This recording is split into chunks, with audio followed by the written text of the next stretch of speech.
Mesdames, Messieurs, bonsoir. À Pékin, Donald Trump et Xi Jinping affichent un rare terrain d'entente, à savoir maintenir le détroit d'Ormuz ouvert, ou quand Washington et Pékin convergent sur un même point stratégique.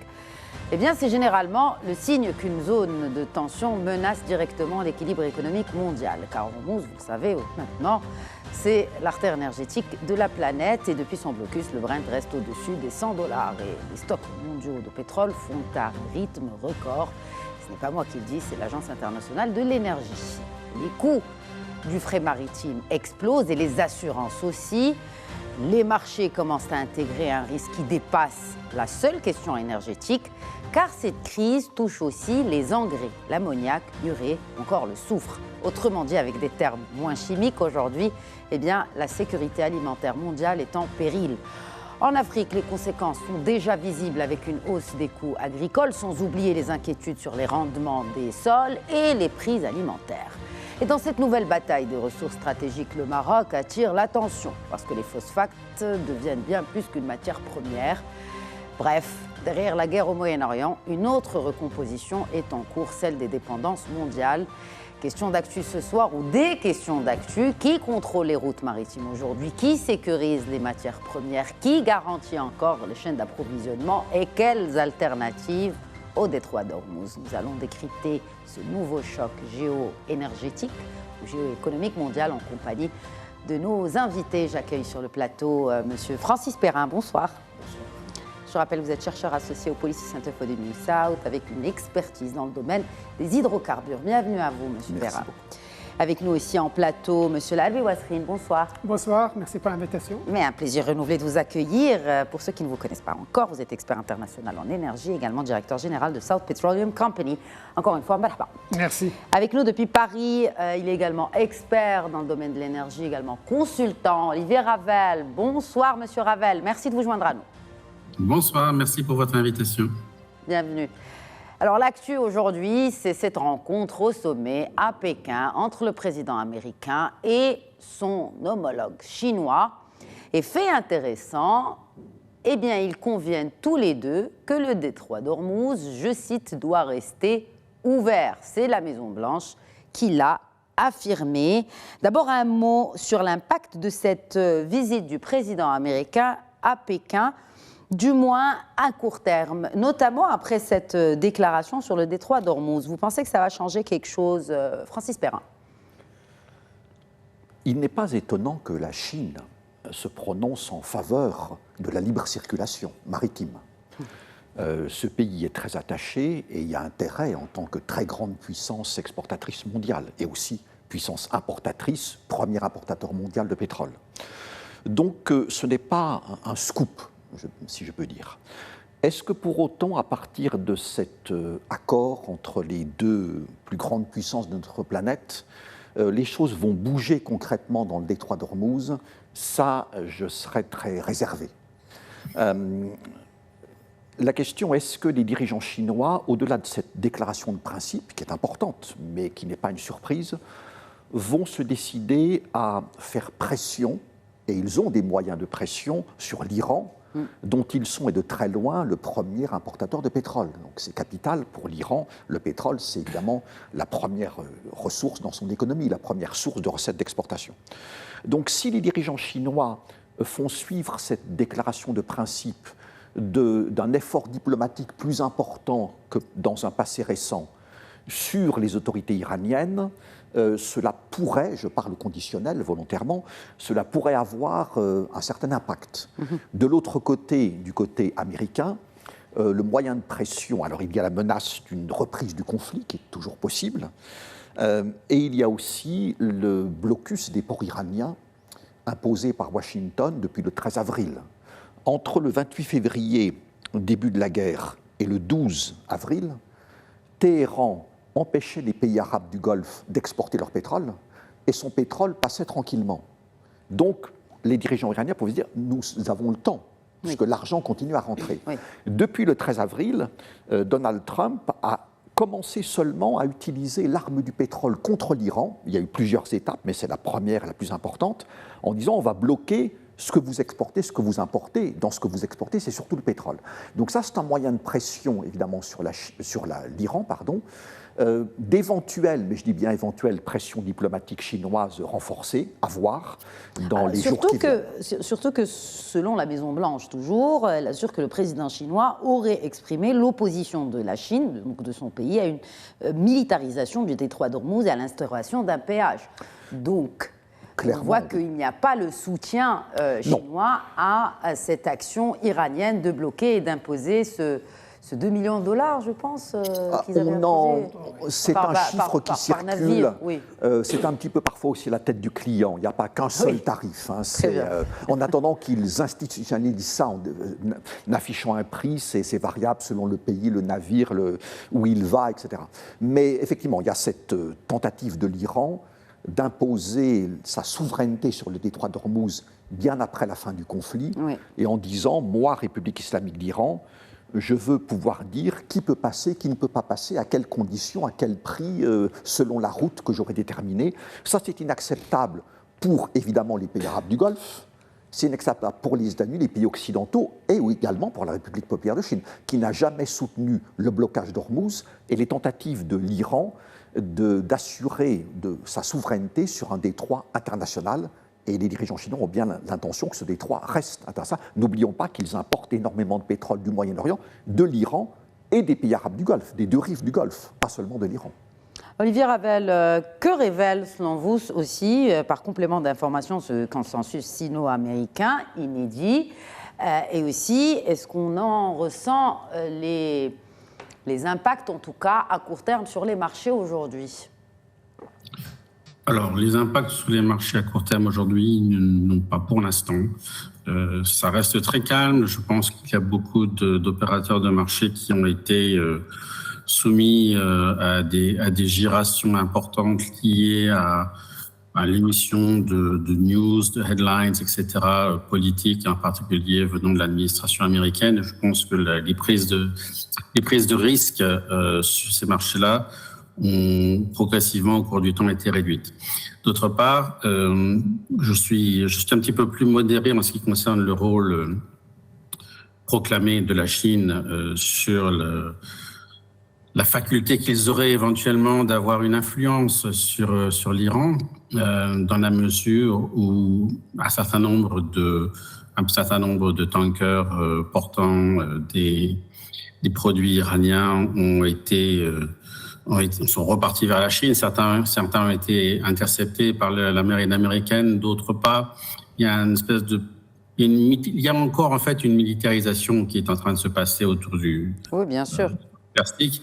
Et c'est ça qui, je pense, inquiète les Chinois, parce qu'il y a un autre détroit dont on ne parle pas beaucoup, qui est le détroit de Malacca, qui est le détroit par lequel transite quasiment la très très grande totalité des importations et aussi de beaucoup d'exportations de la Chine. Donc, ils ont en fait peur forcément de la faculté d'un certain nombre de détroits dans le monde, celui du Golfe Persique aujourd'hui, mais éventuellement d'autres, à avoir leur statut mis en cause par les pays riverains.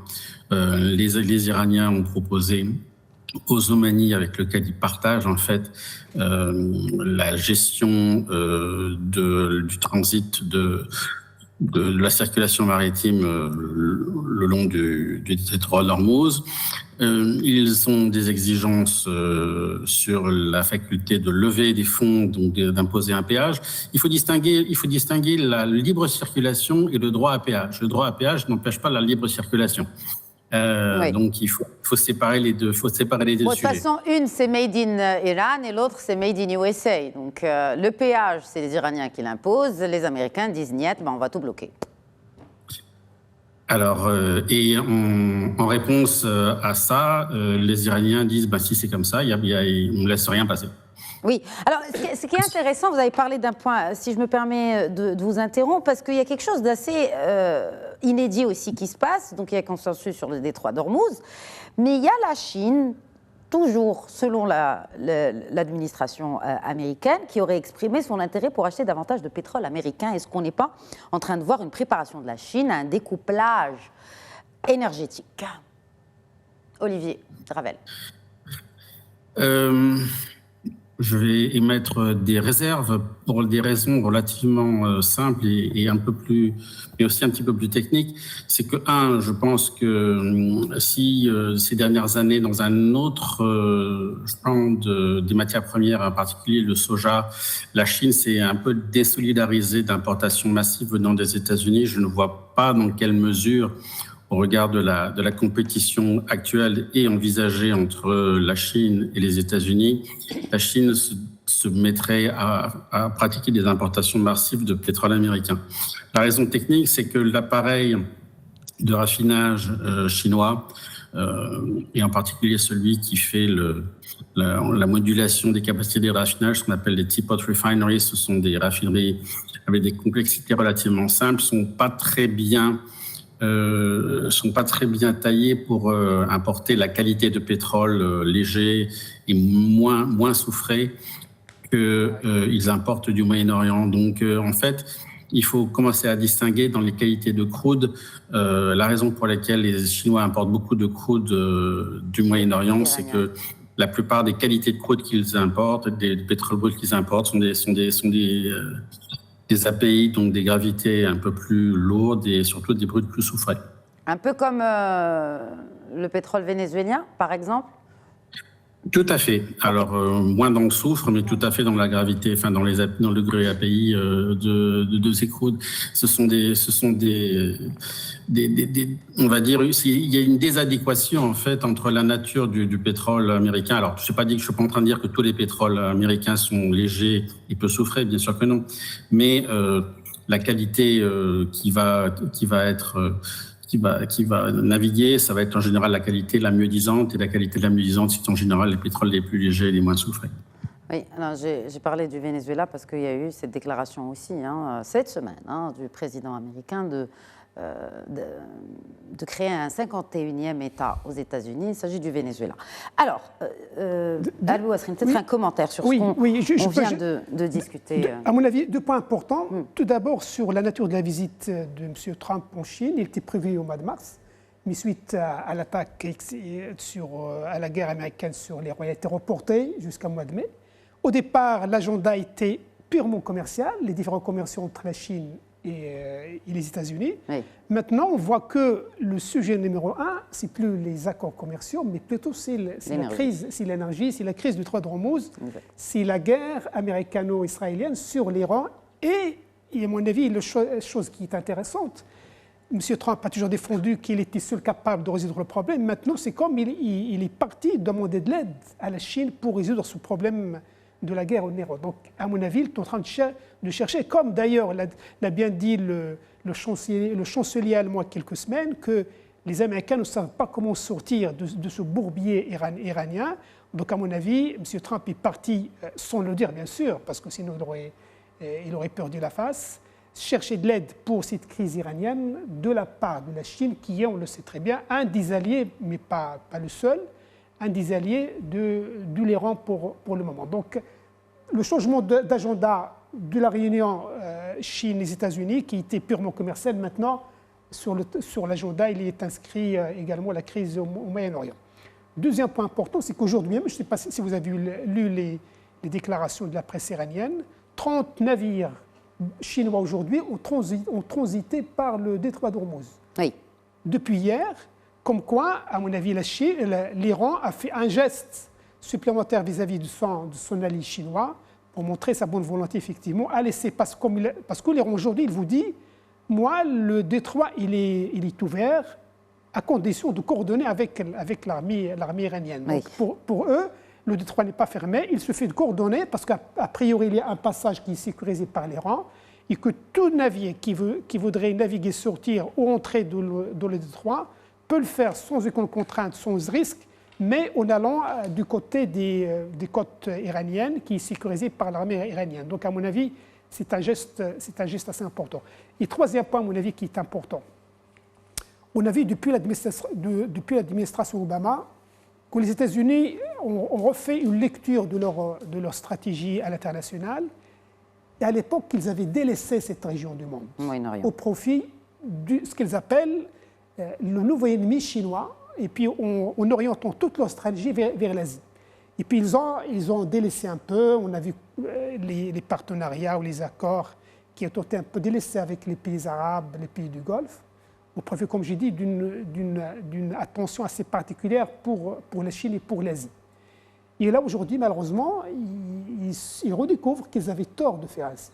Parce que, comme on dit, cette région, avec toutes ses ressources, que ce soit énergétiques, vous avez fait allusion tout à l'heure à tous les intrants, que ce soit sur l'industrie du pétrole, sur l'industrie des fertilisants et des engrais, mais également sur les produits, la pétrochimie. Et là, on oublie que sur le polyéthylène à l'échelle mondiale, c'est aux alentours de 2/3 qui sont à l'origine de cette région du monde. Donc voilà, beaucoup de secteurs industriels qui trouvent naissance ou qui trouvent les intrants de cette région. Et à mon avis, on a, comme je viens de le dire, on a assisté à un délaissement des États-Unis de cette région, mais là, on est en train de redécouvrir l'intérêt particulier de cette région, riche en tellement de richesses, à mon avis, qui sont importantes pour l'économie mondiale. Alors, ce qui est important aussi pour l'économie chinoise, c'est l'énergie. On l'a bien expliqué, Francis Perrin, au tout début donc, de cette émission. Est-ce que Pékin, aujourd'hui, craint une rupture énergétique? Et si c'est le cas, est-ce qu'on est en train de penser aussi à l'alternative du détroit d'Ormuz du côté de Pékin?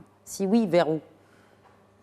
La République populaire de Chine, c'est aujourd'hui le deuxième consommateur mondial de pétrole après les États-Unis. Ouais. C'est le premier importateur mondial de pétrole. C'est le troisième consommateur mondial de gaz naturel et le premier importateur mondial de gaz naturel liquéfié. Donc, évidemment, pour un pays comme la Chine, et au Moyen-Orient, c'est là où il y a le plus de pétrole et de gaz en termes de réserves prouvées. Et la Chine est un gros acheteur, notamment de pétrole, des deux rives du Golfe, la République islamique d'Iran et les pays arabes. Par conséquent, ce qui se passe dans cette région est évidemment très important pour l'économie chinoise, pour les approvisionnements énergétiques chinois. Ils ont des stocks, ils ont annoncé au début de cette crise qu'ils détenaient des stocks confortables, contrairement à d'autres pays. Très important, oui. Une estimation de 1,4 milliard de barils, bon, c'est considérable. Alors évidemment, vous avez aussi une consommation chinoise qui est considérable. Le chiffre est énorme. Bien sûr, ensuite, il faut le relativiser, il reste important par rapport à l'importance de la consommation chinoise de pétrole.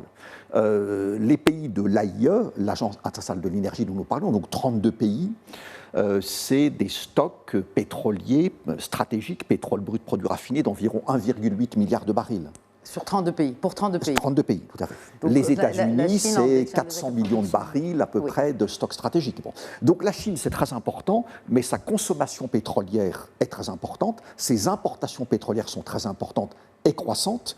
Donc il est normal qu'un pays comme ce pays, depuis des années, ait mis au point ses stocks stratégiques en pensant à un possible risque, et la preuve, sur les approvisionnements. Mais ça ne veut pas dire que parce que vous avez des stocks, vous dites qu'il n'y a pas de problème, ça vous permet, vous achetez du temps avec des stocks, mais vous n'achetez pas beaucoup de temps. On est sur des ordres de grandeur de 3 mois. Donc on n'a pas, la Chine, pas plus que d'autres pays, n'a 2 ans de stock stratégique pétrolier. Donc par conséquent, les dirigeants chinois sont très inquiets par ce qui se passe au Moyen-Orient, par les conséquences sur leur économie, par la déstabilisation de l'économie mondiale. Quand vous êtes une grande puissance exportatrice, vous souhaitez que l'économie mondiale aille bien pour qu'ils vous achètent plein de produits. Si d'une part vos importations sont menacées énergétiquement, et le reste, l'économie mondiale va mal, vous perdez du côté de vos importations et de vos exportations. Donc c'est un enjeu majeur, économique, commercial, pour les dirigeants chinois, bien sûr. Alors, est-ce que vous pensez que, à cause de cela, on le voit, le Brent pourrait dépasser davantage le seuil psychologique des $100? Parce qu'au début de cette guerre, on parlait d'un baril à $200. Alors ça, c'est les gardiens de la révolution de l'Iran qui l'ont dit. Ne sont pas de grands experts pétroliers, mais ils auraient pu dire 300 ou 400. Le but, c'était de faire peur au monde entier, en disant, voilà, ça va monter. Cela dit, le Brent, donc ce pétrole brut de la mer du Nord, qui est un des principaux bruts de référence dans le monde, avant le 27 février, donc avant la veille du début du conflit, on était à $73 par baril. Début janvier, on était à $60 par baril. Déjà, on a monté parce qu'on anticipait une possible guerre en Iran, ce qui s'est passé. $73 par baril la veille. Le 6 mars, on passe les $90 par baril. Le 9 mars, les $100 par baril. Et ensuite, on a évolué pour les prix du Brent entre 100, 120 dollars par baril, parfois juste un peu en dessous de 100, bon. Et avec une pointe toute récente à 126 dollars par baril pour le Brent côté à Londres. Donc on est sur des prix au-dessus et parfois largement au-dessus de 100 dollars par baril, ce qui pénalise tous les pays importateurs de pétrole, c'est-à-dire la plupart des pays du monde, et notamment, mais pas uniquement les pays en développement et émergents, qui n'ont pas les mêmes stocks que des pays riches comme PIAIE et République populaire de Chine, et qui n'ont pas évidemment les mêmes moyens financiers de faire face à une facture pétrolière qui augmente. Augmentation des prix du pétrole brut, augmentation des prix des produits raffinés, encore plus forte que celle des prix du pétrole brut, parfois nettement plus forte, notamment pour le kérosène, nafta, fioul domestique, et augmentation des prix du gaz naturel liquéfié, qui passe aussi par Hormuz et qui est donc bloqué. Donc c'est très très lourd pour l'économie mondiale, pour tous ceux qui importent du pétrole, des produits raffinés et du gaz naturel, c'est-à-dire à peu près le monde entier, pas tout à fait, mais à peu près, et plus fortement ressenti par des pays en développement qui n'ont pas les mêmes moyens que des pays plus riches, plus développés, avec des stocks stratégiques plus importants, de faire face à un tel risque. En termes de prix, le monde entier le subit, et en termes d'approvisionnement. Ça commence déjà en Asie, et si, comme l'ont dit différents, l'AIE, le PDG de Total Energy, Patrick Pouyanné, si on continue à avoir un détroit d'Ormuz bloqué pendant, mettons, on va dire un chiffre comme ça, 2 mois... Non, mais est-ce qu'une fermeture, vous qui êtes expert, est-ce que vous pensez qu'une fermeture prolongée d'Ormuz reste crédible, reste une option crédible, que ce soit pour les Iraniens ou les Américains aussi, est clair, c'est sachant qu'il y a les midterms qui pointent leur nez, là, on est à quelques mois de... le blocage d'Ormuz prive en gros le monde d'à peu près 13 millions de barils par jour. On est sur 12% de la consommation pétrolière mondiale en 2025. Le monde peut très difficilement se passer de 12% tout d'un coup, brusquement, de la consommation pétrolière mondiale. Donc c'est un risque effectivement majeur. Et on pourrait dire, puisque c'est un risque majeur, donc il va y avoir plein de pression et Hormuz va rouvrir bientôt. C'est un scénario possible. Un autre scénario, c'est que ça dure plus longtemps que ce que beaucoup de gens le pensent, du fait de l'affrontement États-Unis-Iran, États-Unis-Israël-Iran. Il faut envisager les 2 scénarios.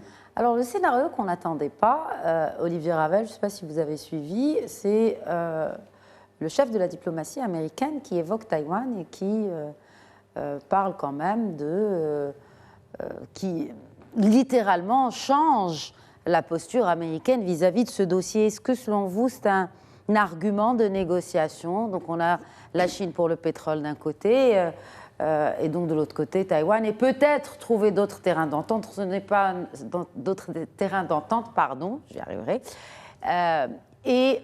pour pouvoir avancer sur d'autres dossiers. Je pense que la visite du président Trump en Chine, dans le cadre global de des relations entre la Chine et les États-Unis, s'inscrit. L'Iran n'était probablement pas le principal sujet sur l'agenda qu'aurait souhaité avoir la Chine dans la discussion. Je pense que depuis maintenant un certain nombre d'années, les Chinois n'ont pas fait mystère de leur désir de reprendre la souveraineté sur Taïwan. Et ils ont eu un certain nombre de déclarations qu'on qualifiera de franches sur le sujet pendant la visite de M. Trump. Est-ce que d'ici à se dire que si vous nous aidez à résoudre la situation, si vous, amis chinois, vous aidez à nous résoudre la situation avec les relations que vous avez avec l'Iran, nous pourrions éventuellement vous proposer une solution à négocier ensemble en ce qui concerne Taïwan. Je pense que les Américains, je ne sais pas si c'est un désir de leur part de le suggérer, mais on va dire que la pression est clairement beaucoup plus forte du côté des Américains, politiquement parlant, à résoudre la situation à relativement brève échéance. Les élections de midterms arrivent aux États-Unis dans maintenant quelques mois. On va sortir du dernier virage pour entrer dans la dernière ligne droite pour cette campagne électorale. Le coût de la vie va redevenir un des sujets majeurs de discussion sur la scène politique aux États-Unis. Et il est clair que le monde entier regarde les États-Unis en disant vous êtes la partie qui est responsable du renchérissement des prix du pétrole. D'autant plus, enfin, pas que du pétrole, parce qu'on l'a vu aussi, il y a un autre, on va dire, il y a un autre sujet qui inquiète aujourd'hui sur la scène internationale, il s'agit des engrais. Et peut-être on va commencer par rappeler la relation de cause à effet entre le blocage du détroit d'Ormuz et cette véritable crise aussi qui touche un élément vital qui sont les engrais pour l'agriculture et la sécurité alimentaire mondiale. Je commencerai par vous, Olivier Ravel. Bien sûr. On peut estimer qu'environ la moitié des exportations de fertilisants global mondial passent dans le détroit d'Ormuz. Que celui-ci donc est fermé quasiment intégralement au shipping depuis la fin du mois de février et que par voie de conséquence, les prix des fertilisants, on va dire en gros, ont doublé depuis cette date. C'est grave à plusieurs raisons. C'est grave parce qu'il y a quand même une partie non négligeable de la planète qui dépend de rendements élevés pour ne pas se situer dans des zones dangereuses, éviter des famines, et en particulier en Afrique. On en reparlera peut-être. Les relations qu'il y a entre l'énergie et les engrais, c'est essentiellement au travers de la fabrication, des processus de fabrication d'engrais azotés qui proviennent de byproducts du gaz qui sont extraits, qui servent à fabriquer donc ces engrais azotés. Il y a 3 catégories de fertilisants. Le Maroc joue un rôle éminent sur la place des phosphates dans le monde. Donc on parle d'engrais azotés, N, d'engrais phosphatés, P et K pour la potasse. Il faut un mélange de ces 3 pour pouvoir avoir des rendements élevés. On a oublié ces 40 dernières années que c'est grâce à l'adjonction massive dans un certain nombre de régions du monde et dans beaucoup de régions du monde d'engrais qu'on nourrit la planète. Ah oui. Si on arrive à une situation dans laquelle une partie importante des agriculteurs sont confrontés aux prix mondiaux des denrées qui n'ont pas évolué, on va dire, en parallèle de ceux de l'énergie, mais qui sont obligés d'acheter des fertilisants pour espérer maintenir leur rendement et qui sont eux aussi exposés aux prix mondiaux. Et ils n'ont pas beaucoup de choix. Le seul choix qu'ils ont, c'est de réduire les emblavements, de réduire les surfaces à planter, de changer éventuellement la nature des cultures, c'est-à-dire d'éviter du maïs et de prendre du tournesol, de prendre des plantes qui sont moins consommatrices d'engrais et d'être confronté tout simplement à une situation dans laquelle il faut réduire la récolte pour éviter une crise financière. Les agriculteurs européens sont, on va dire, dans des situations financières dramatiques. Ce qui veut dire que si la situation ne se débloque pas à relativement brève échéance, il y a des pays dans lesquels les emblavements, enfin l'acquisition des fertilisants avait déjà été faite l'année dernière pour cette année, et d'autres pays, un peu comme la réserve stratégique de pétrole qui achètent de la main à la bouche, on va dire, les fertilisants. Si la situation ne se résout pas très rapidement, on va s'exposer à des réductions de production massive et donc à de l'inflation qui va se diffuser des prix de l'énergie vers les prix de la nourriture, avec toutes les conséquences sociales qu'on peut imaginer, surtout dans les pays dans lesquels les revenus sont moins importants et pour lesquels la dépense alimentaire représente une partie importante du budget d'un ménage. Alors, Albi Wasrine, justement, parlez-nous davantage de cette vulnérabilité pour l'agriculture africaine et comment le Maroc aussi gagne en importance dans cette crise mondiale des engrais. Oui, cette crise, à mon avis, il est importante. D'ailleurs, cette semaine, on a lu un rapport sur l'Organisation mondiale de l'agriculture qui a fait état effectivement d'un risque réel sur certaines régions du monde, effectivement, d'une pénurie alimentaire suite à cette raréfaction des engrais. Le problème des engrais, c'est que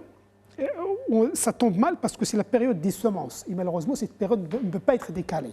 C'est le moment, effectivement, d'alimenter les sols en fertilisants. si jamais cette période est passée sans que cette alimentation soit faite, les rendements seront moindres. On pointe déjà une partie Afrique avec un risque sur une cinquantaine de millions d'habitants qui peuvent être affectés, des régions de l'Asie également, et puis de l'Amérique du Sud. Donc les régions vulnérables sur notre planète, effectivement, vont être affectées par cette pénurie en fertilisants. Pour revenir au cas marocain, la presse a fait écho il y a 2 mois que l'Office chérifien de phosphate avait réduit sa production sur certaines unités de 30%. Ça, ce qui est énorme sur le 2e trimestre. Mais il n'y a pas eu de communication officielle de l'Office, ni pour confirmer. Voilà, mais effectivement, ça montre qu'il y a des tensions sur l'approvisionnement, notamment du soufre de la région du Moyen-Orient, qui entre notamment de l'acide phosphorique, qui est important qui est un intrant sur la fabrication des phosphates. Mais ça montre quand même qu'il y a des tensions sur l'échelle logistique mondiale sur les approvisionnements en fertilisants et sur toutes les unités effectivement de la fabrication et les géomondiaux des fabricants des engrais, à tel point qu'il y a encore au mois d'avril, le chargé américain de l'agriculture ou le ministre américain de l'agriculture avait annoncé publiquement que les États-Unis allaient s'orienter vers le Maroc pour s'approvisionner en engrais. Ça montre effectivement qu'il y a, par rapport aux fabricants traditionnels, il y a de plus en plus de recherches des alternatives pour sécuriser l'approvisionnement en fertilisants pour l'agriculture un peu partout dans le monde. Mais c'est un risque réel, effectivement, d'affecter les rendements, que ce soit cette campagne agricole, mais dont le risque, effectivement, va être vécu sur les prochains mois. Comment les engrais, Francis Perrin, sont en train aussi de redessiner la géopolitique mondiale? Derrière les engrais, nous avons l'agriculture et l'alimentation. Oui. Donc c'est absolument considérable. Ça l'a toujours été. Évidemment, dans une situation de tension, avec blocage d'Ormuz, ça prend une importance particulière. Mais c'est un sujet de fond. Pour aller dans le sens de ce qui vient d'être dit, hier, donc à Rabat, je discutais avec différentes personnes de différents sujets d'actualité. Et je discutais notamment avec quelqu'un qui travaille aux États-Unis et au Maroc et qui met en relation des intérêts économiques américains et marocains. Et il me disait que des agriculteurs au Kansas, État très important agricole aux États-Unis, s'intéressent de plus en plus au Maroc par rapport à la dimension engrais. Donc oui, il y a un enjeu majeur parce que nous avons l'agriculture, l'alimentation, nous avons hydrocarbures, gaz naturel, engrais, agriculture, alimentation. C'est un enjeu mondial et évidemment pour lequel il y a une plus grande sensibilité, un plus grand risque pour des pays en développement, et notamment, ça a été dit par notre invité, pour ce qui concerne les pays africains. Oui. C'est très clair, absolument. Comment on peut voir le rôle du Maroc D'abord, un mot sur ces chaînes régionales africaines. Quand on parle d'agriculture, quand on parle aussi de ces intrants pour l'agriculture, comment voyez-vous aussi ces chaînes régionales sur le continent? Le blocage d'Ormuz, c'est évidemment d'abord une crise énergétique mondiale. Pétrole, produits raffinés, gaz naturel liquéfié. Il n'y aurait que ça, ce serait déjà très grave. Mais il y a aussi, nous l'avons rappelé, des produits pétrochimiques, beaucoup. Il y a des engrais, il y a du soufre, il y a de l'hélium utilisé pour les semi-conducteurs, c'est un autre sujet, mais qui n'est pas non plus un petit sujet. Exact. Il y a de l'aluminium, etc., etc. Donc cette région, de par ses atouts énergétiques, d'énormes réserves pétrolières et gazières, a des coûts extrêmement intéressants. A mis en place depuis des années des industries puissantes, dont évidemment la pétrochimie, dont l'aluminium, etc., et a exporté massivement vers le reste du monde. Donc une crise dans cette région-là, dans ce détroit d'Ormuz, a des impacts sur l'ensemble du monde. Et pour ce qui concerne l'Afrique, évidemment, des pays particulièrement vulnérables, parce que ce sont des pays en développement, dans lesquels une grande partie de la population est pauvre, parfois très pauvre, qui n'ont pas forcément des stocks stratégiques pour différentes matières premières absolument clés. Et c'est vrai que le rôle du Maroc, de ce point de vue-là, son rôle stratégique, qui encore une fois n'est pas une nouveauté, mais il faut parfois des crises pour mettre en lumière l'importance stratégique de certains pays et de certains acteurs. sur la scène économique et géopolitique mondiale. Alors, oui, et ça peut être aussi un argument de négociation, même avec les Américains, parce qu'on connaît aussi la position des Américains vis-à-vis des phosphates marocains. Oui, juste à titre de complément sur le rôle du Maroc sur le continent africain, il faut juste rappeler que l'OCP a une division africaine qui s'occupe principalement des activités de l'OCP sur le continent. Tout à fait. Et depuis des années, l'OCP a mené un travail extraordinaire parce qu'une des contraintes en Afrique, c'est la faiblesse des rendements de toutes les cultures au niveau africain. Et l'OCP a fait un travail assez important dans plusieurs pays d'Afrique, notamment le Côte d'Ivoire, pour le cacao, pour le Ghana, effectivement pour le cacao, pour l'Éthiopie également, pour pouvoir faire du travail de terrain avec les agriculteurs africains pour les amener à faire entrer l'utilisation des engrais pour augmenter les rendements. Et ce travail a donné d'excellents résultats. Et d'ailleurs, les expériences sur ces plateformes locales pour développement et pour amélioration des rendements agricoles dans ces pays a été largement saluée par l'Union africaine sur ces différents aspects pour pouvoir garantir une alimentation à notre continent et puis une sécurité alimentaire pour les pays concernés également. C'est un défi considérable puisque nous parlons du continent africain qui est encore dans un boom démographique avec une population, alors il faut être prudent sur les projections démographiques évidemment à long terme, mais qui pourrait atteindre 2,5 milliards d'habitants à l'horizon, à la moitié du siècle. C'est absolument considérable. Ouais. Donc déjà, il y a des problèmes aigus aujourd'hui, mais ce n'est pas une population qui est stable ou décroissante, qui est encore fortement croissante. Donc le rôle du Maroc est très important. Le problème ici, c'est le soufre. Oui. C'est là où nous avons un élément, parce que beaucoup de soufre vient du Moyen-Orient, donc passe par Hormuz, est bloqué par Hormuz depuis la fin février 2026. Et qui réagit aussi, quand on parle de prix du soufre aujourd'hui sur les marchés internationaux, il a quand même pris le prix du soufre plus du tiers depuis le début de cette guerre. Donc on sait qu'effectivement les pays du Golfe sont les principaux exportateurs de cet intrant important pour les fertilisants. Jusqu'où peut peser le Maroc dans cette sécurité alimentaire mondiale? Mais on préfère s'intéresser davantage au cas de notre continent africain, Olivier Ravel. OK. Je vais aller dans le sens de tout ce qui a été dit jusqu'à maintenant. Effectivement, gaz naturel dans les usines pour fabriquer l'ammoniac. Le soufre qu'on retire des brutes soufrées et qu'on transforme en acide sulfurique pour le transformer en acide phosphorique pour ensuite le combiner avec le minerai de phosphate et faire les engrais phosphatés. Il ne faut pas se leurrer. Le Maroc a un rôle éminent à jouer de par la nature de ses réserves. Il n'est pas complètement affranchi de risques. Le renchérissement du prix du soufre, c'est un intrant important du prix des phosphates. La demande atone à cause du renchérissement des prix. La demande s'est effondrée sur les engrais phosphatés, sur les engrais azotés, parce que tout simplement les agriculteurs ne peuvent pas se permettre de payer le prix au regard des prix qui sont aujourd'hui ceux des denrées mondiales. Donc le risque, c'est une période de transition pendant laquelle le secteur agricole dans son ensemble attend une réaction des prix des denrées agricoles pour les remettre, entre guillemets, en ligne avec le prix des intrants pour fabriquer les fertilisants. Je vais prendre un exemple. En France, il y a une douzaine d'années, il fallait à peu près l'équivalent du prix d'une tonne de blé pour acheter une tonne de fertilisants. Aujourd'hui, ce ratio est passé à plus de 3. Donc, c'est pour la communauté des agriculteurs qui sont, on va dire, les gens qui sont en première ligne, c'est vital de pouvoir continuer à cultiver en ne perdant pas financièrement tous leurs biens. S'ils produisent à perte, ils ne produiront pas. Et c'est ça qui est le danger de façon transitoire. Pour revenir sur les chaînes africaines et le Maroc, je vais revenir sur un point qui me paraît important.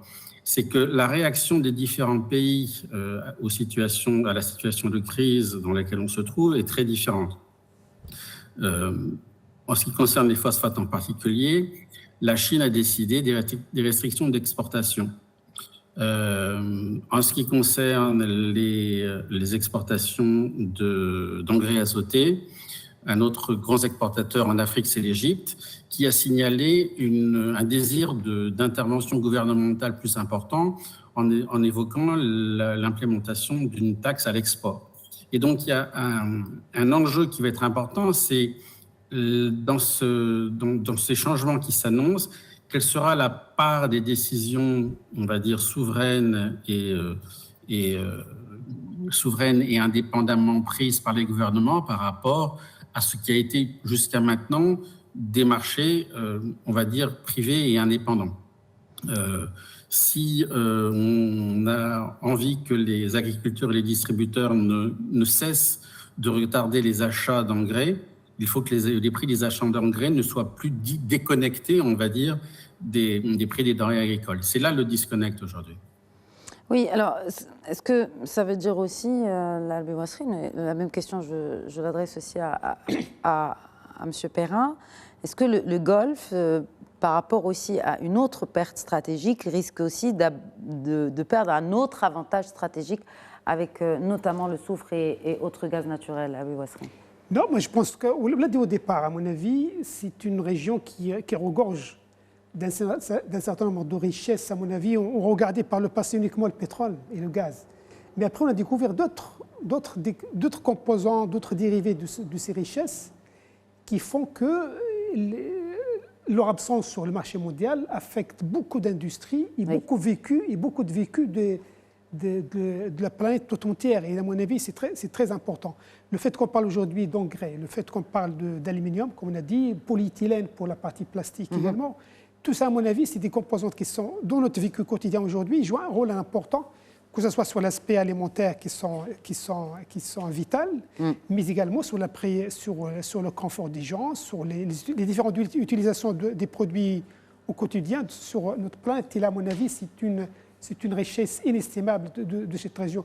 Par le passé, peut-être on l'a sous-estimé, mais là, toute cette région retrouve, à mon avis, toute son importance sur les équilibres à l'échelle planétaire. Il y avait quelques questions que je posais en fin de mon préambule. On a répondu à certaines. Il reste quelques-unes en suspens, dont celle-ci. Est-ce qu'on peut encore sécuriser les matières premières? Est-ce qu'on peut encore contrôler les routes maritimes? Francis Perrin. Nous le savons, le monde est très dépendant des hydrocarbures, pétrole et gaz naturel. On le sait depuis des décennies. Mais là encore, c'est souvent quand il y a une crise qu'on se rend compte à quel point c'est vrai. Nous parlons de produits pétrochimiques, ça vient du pétrole et du gaz. Oui. Nous parlons de soufre, il y a évidemment un lien avec les hydrocarbures. Oui. Nous parlons d'engrais, nous venons de l'évoquer, je n'y reviens pas. Donc, le pétrole et gaz, c'est à peu près 55% de la consommation mondiale d'énergie aujourd'hui. Et l'énergie, c'est ce qui fait tourner le moteur économique mondial. Et il y a ce qui débouche de ces produits, tous les dérivés de ces produits que nous avons évoqués. Donc, nous sommes très dépendants. Est-ce qu'une leçon de cette crise sera qu'on va vraiment essayer de devenir moins dépendant? Ce ne sera pas du court terme, ce sera du moyen terme, du long terme, du très long terme. Il faudra voir. Ça paraît très, très logique de dire « Ah oui, on va accélérer la transition énergétique ». Oui. Soyons prudents, on va voir. Mais par rapport aux routes maritimes, clairement, il y a un enjeu majeur pour le monde entier, pas simplement pour Washington, le fait que l'Iran nous dise il faut que l'on reconnaisse notre souveraineté sur Hormuz jusqu'à la fin des temps. C'est un sujet absolument majeur et inacceptable pour l'ensemble du monde. Et la déclaration commune américano-chinoise montre également qu'à Pékin, ce n'est pas quelque chose qui peut être accepté. Donc ça, c'est un enjeu majeur. Et ensuite, la question, c'est est-ce qu'on sort de là par des pressions diplomatiques, par exemple, en partie celle de Pékin, je dis bien en partie. Est-ce qu'on sort de là par une médiation pakistanaise ou autre qui permet de rapprocher les points de vue de Washington et Téhéran qui sont à des années-lumière les uns des autres depuis que chacun de ces pays échange via Islamabad des plans de paix? Est-ce qu'on en sort par une reprise du conflit qui peut être imminente, par un mélange de tout ça? Personne ne le sait aujourd'hui, il faut être tout à fait clair, mais nous sommes face à un enjeu majeur. comme le disait M. Ravel, je crois si je ne me trompe pas de nom, les dirigeants chinois et autres craignent aussi que le mauvais exemple donné par l'Iran soit repris par d'autres pays dans le monde qui sont au bord de détroits stratégiques, en disant, après tout, si moi aussi je faisais payer les navires qui passent près de chez moi pour augmenter mes recettes. Et ça, rien ne se diffuse plus que les mauvaises habitudes dans le monde, surtout quand elles permettent de remplir les coffres des États concernés et d'exercer un pouvoir géopolitique plus fort. Ça, c'est un enjeu majeur. Et de ce point de vue-là, quand les Européens disent, et on les comprend, ce n'est pas notre guerre, c'est parfaitement vrai, elle a été déclenchée par les États-Unis et par Israël. Mais les conséquences de cette guerre touchent l'économie mondiale et la géopolitique mondiale. Et à un moment donné, il faudra voir comment d'autres puissances, la République populaire de Chine bien sûr, l'Union européenne, d'autres pays, de quelle façon ces pays s'impliquent sur différents plans pour essayer de trouver une solution, parce que le monde entier est embourbé, pas seulement Washington. C'est l'échec de la mondialisation, c'est une autre facette de l'échec de la mondialisation. Je n'irai peut-être pas aussi loin que vous. La mondialisation a pris des coups depuis pas mal d'années et Donald Trump n'est pas forcément un grand amoureux de la mondialisation, ça c'est clair. Hein. Les droits de douane tous azimuts. Ni du multilatéralisme. C'est quand même pas la mondialisation idéale et heureuse.